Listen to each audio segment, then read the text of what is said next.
आज हम centre of mass के कंसेप्ट को जानेंगे। हमारे पास एक यूनिफॉर्म रोड है। कोई भी जो यूनिफॉर्म मास डिस्ट्रीब्यूशन होता है उसका सेंटर ऑफ मास हमेशा सेंटर में पाया जाता है। जैसे कि आप यहाँ पे देख सकते हो, इसका जो सेंटर ऑफ मास है वो बिल्कुल सेंटर में आया है। तो हम क्या करते हैं, इस सेंटर को जो है वो मार्क कर लेते हैं ताकि हमें याद रहे, ताकि हमें पता लगे कि जो पुराना सेंटर ऑफ मास था वो कहाँ पे है।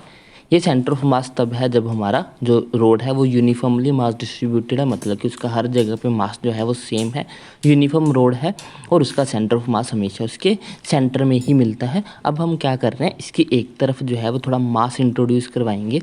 तो हम देखेंगे कि जो सेंटर ऑफ मास है वो क्या करेगा, उस डायरेक्शन में शिफ्ट हो जाएगा जिस डायरेक्शन में हमने मास को इंक्रीज़ किया। जिस तरफ ज़्यादा मास होगा उस तरफ जो है हमारा सेंटर ऑफ मास शिफ्ट कर जाता है। जैसा कि आप देख पा रहे हो, अब हमारा जो है वो सेंटर ऑफ मास वहाँ पे, सेंटर ऑफ मास का पॉइंट जो है वहाँ पे नहीं बना जहाँ पे पहले बन रहा था।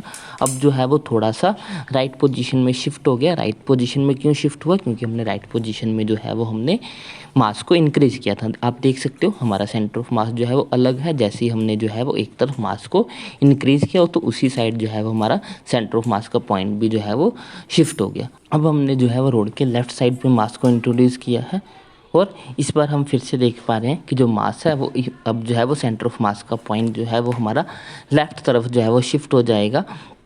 जैसे कि आप देख पा रहे हैं कि अब जो है वो सेंटर ऑफ मास पुराने सेंटर ऑफ मास से जो है वो लेफ़्ट साइड में जो है वो शिफ्ट हो गया, जैसे हमने लेफ़्ट साइड में मास को इंक्रीज़ किया। तो हम इसको भी जो है वो मार्क कर लेते हैं हमारे न्यू सेंटर ऑफ मास को।